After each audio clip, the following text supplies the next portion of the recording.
Assalamualaikum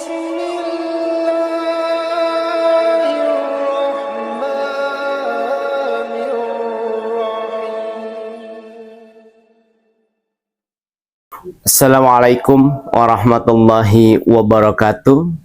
Jumpa lagi dengan saya di channel Irwan Albana. Allahumma sholli ala sayyidina Muhammad wa ala alihi wa sahbihi wa barik wa sallim ajma'in, amma ba'd. Pada video kali ini saya akan kembali share dengan teman-teman semua ya.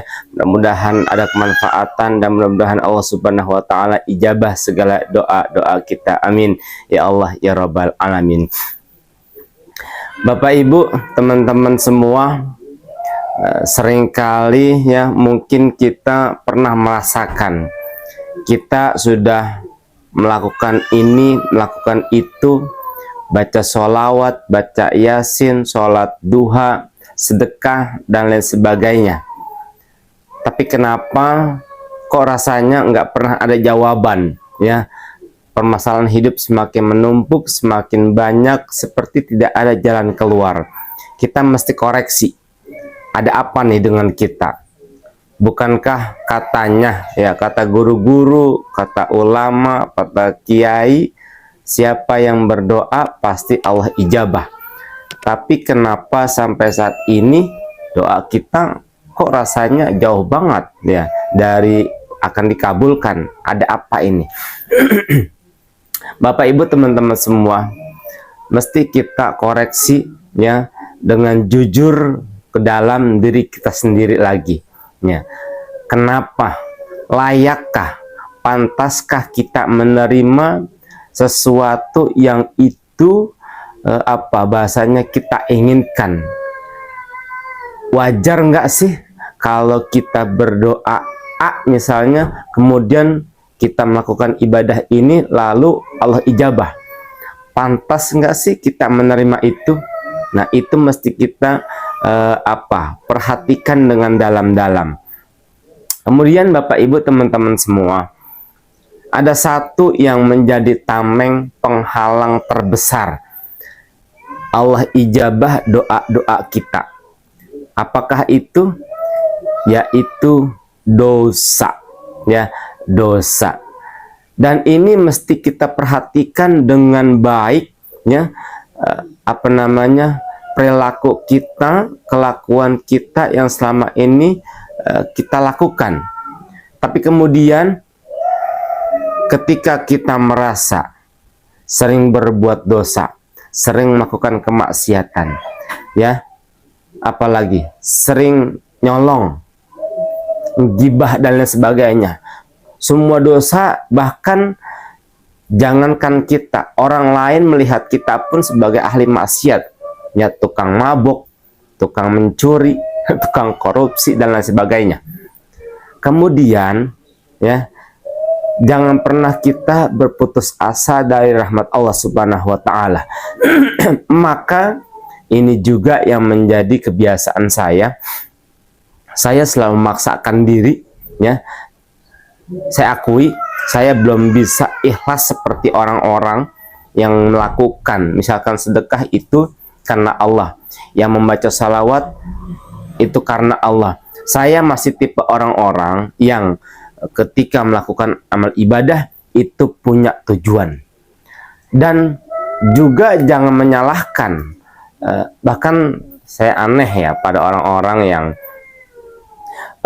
ngomong begini, sedekah kok pengen kaya, sholat kok pengen mobil dan sebagainya.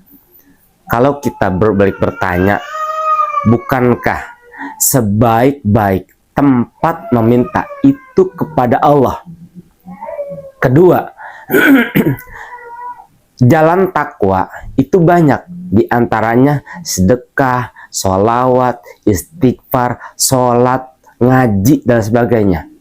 Nah, tinggal bagaimana jalan yang mana yang mau kita tempuh. Jadi jangan mengatakan bahwa orang-orang yang melakukan duha pengen kaya itu salah. Yang orang-orang yang baca salawat pengen punya mobil, pengen punya lunas hutang, pengen punya anak, itu salah. Jangan, entah dulu ya, kayak begitu tuh. Maka kemudian teman-teman, saya seringkali berkilas balik. Salah satu di antaranya yang belum lama, kita ketika mendapat musibah, ya, jangan kemudian berputus asa bahwa Allah sedang murka kepada kita. Jangan. Walaupun memang kodratnya dalam ajaran Islam, siapa yang berdosa pasti akan Allah balas. Ya, jangankan di akhirat, di dunia pun pasti Allah akan balas. Tapi kemudian kita jangan berputus asa karena kita sering melakukan dosa, terus hidup kita sulit, banyak permasalahan, sehingga kita mengutuk diri kita sendiri bahwa Allah sudah takdirkan kita begini hidupnya, selalu menjadi orang yang tidak baik. Jangan. Walaupun kita sering berdosa, tetaplah lakukan istighfar, tetap lakukan sholawat, tetap kerjain sholat dan sejenisnya. Ya, ada orang pernah bertanya, sharing kepada saya, dia seorang DJ ya, yang kehidupannya di klub malam, sering minum minuman, ya, punya hutang numpuk dan lain sebagainya.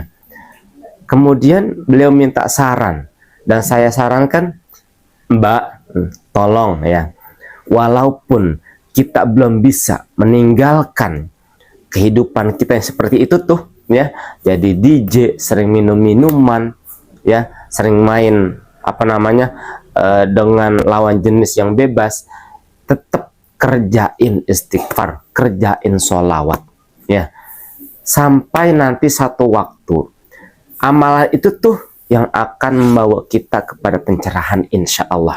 Ya, walaupun kita habis minum, mohon maaf, habis mabok-mabokan gitu, buru-buru ingat istighfar, ya, walaupun kita belum bisa meninggalkan itu tuh, ya. Sebab Habib Umar mengatakan sendiri, apa kata beliau? Walaupun kita sering berdosa, teruslah bertaubat. Dosa taubat, dosa taubat. Sebab, ya, Nabi sendiri mengatakan ini menjadi fitnah setiap manusia. Kullu bani Adam khata'un. Setiap anak cucu keturunan Nabi Adam adalah pendosa. Ya, jadi kita semua ini yang nggak pernah luput dari dosa. Ya. Dan dosa itulah yang menghalangi kita dari setiap rezeki, dari setiap solusi, dari setiap permasalahan yang sedang kita hadapi. Terus gimana? Apakah kita pasrah diri setelah berdosa? Nah, dengarkan, simak kalimat selanjutnya. Wa khairul khata' at-tawwabun. Ini di antara para pendosa ini masih ada yang lebih baik daripada mereka. Siapa? Yaitu adalah mereka yang bertaubat. Maka walaupun kita masih melakukan kemaksiatan, dosa dan sebagainya, yuk terus kita kerjain sholat kita, ya. Walaupun kita masih sering maksiat, sering melakukan dosa, sering minum minuman, ya, jangan tinggalin sholat, jangan tinggalin istighfar, jangan tinggalin sholawat, jangan tinggalin sedekah dan amalan ibadah lainnya. Mudah-mudahan dari situ, ya, wasilah itu Allah akan berikan kita sesuatu yang akhir hidup kita, ya, akhir hidup kita itu lebih baik. Walaupun mohon maaf mungkin kemarin selama hidup kita nggak baik, ya, maka saya mengajak, sebesar apapun masalah kita, bagaimanapun keadaan kondisi kita hari ini, ekonomi, sosial, keluarga, dan lain sebagainya, yang mungkin perih yang sedang kita alami, teruslah kita mendekat pada Allah, ya, walaupun kita akui kita ini banyak dosa dan pasti banyak dosa. Maka mudah-mudahan, ya, dengan semangat kita terus kembali pada Allah, lari pada Allah dengan tertatih-tatihnya, ya, kadang duha, kadang tidak, kadang baca sholawat 5.000, kadang baca sholawat cuma 100, ya, kadang kalau lagi inget istighfar sampai 1.000 misalkan, kadang juga mungkin cuma nggak kurang dari 100 misalkan. Terus aja, terus, insya Allah nanti akan ada keajaiban yang bakal bisa kita rasakan, ya, khususnya sesuatu yang saat ini sedang kita alami, insya Allah. Maka tetaplah kuncinya kita mesti bertakwa. Jalan takwa itu banyak, jalan takwa itu banyak. Kita nggak usah pusing dengan omongan orang yang baru hijrah kok masih maksiat, misalkan lagi ibadah kok minum-minuman lagi, dan sudah sedekah kok pengen lihat orang, dan nggak usah nggak usah hiraukan itu semua. Yang penting terus saja kita lakukan, insya Allah Allah akan jawab semua permasalahan hidup yang sedang kita alami, insya Allah. Kuncinya tetap bertakwa kepada Allah Subhanahu wa Ta'ala. Saya Irwan Albana, kurang lebih mohon maaf. Assalamualaikum warahmatullahi wabarakatuh.